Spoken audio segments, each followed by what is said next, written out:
it's silly to think that science is the only way to truth unless you have an absurdly expansive notion of science.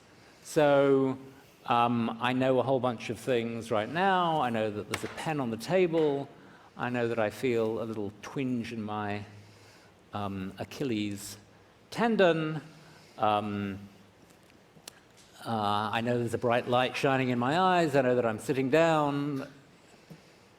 This is just perfectly humdrum knowledge that I have.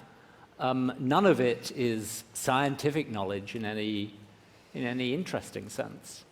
So, of course, it's not true that science is the only way to knowledge. That should just be agreed on all sides. But to say, of course, when you say, oh, well, there are other ways to knowledge other than science, it sounds as if you might have something mystical in mind. But I have nothing mystical in mind. These examples are the most humdrum examples of knowledge of the sort that every peasant possesses. So does that mean mystical knowledge is humdrum? No, of course not. Alex, I found it remarkable when you said, no, science is not the only way to truth. I agree with you there. But then you delineated a series of observations, all of which I believe I could confirm scientifically. Namely, that there is a pen on the table. I can confirm that scientifically. That you are sitting down. I could confirm that observation scientifically.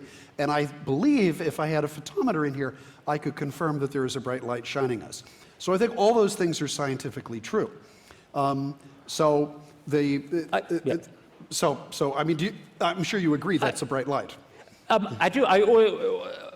My only point is that I know these things, and I can know these things without knowing the first thing about science in any interesting sense of the word science. Yeah, so, but I want to provide a couple. Yeah. I want to provide a couple other examples of things that we either know are true, or in which we search for truth, despite them not being scientific.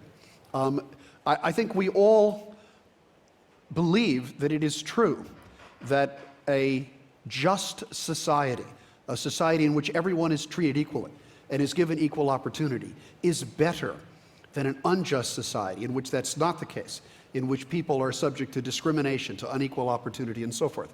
And I think most of us know that. I don't think that's a scientific fact. I think that's a moral judgment based on truths that we share. I also think, for example, that the compositions of Beethoven are somewhat better than those of the Beach Boys, even though I am a big fan of the Beach Boys. And that's an aesthetic judgment. And I would argue that there is such a thing as aesthetic truth. And then finally, I would argue also that there's such a thing as literary truth. And what I mean by that, and I think in particular of the English literature courses I took in college, one of which dealt with the novels of William Faulkner.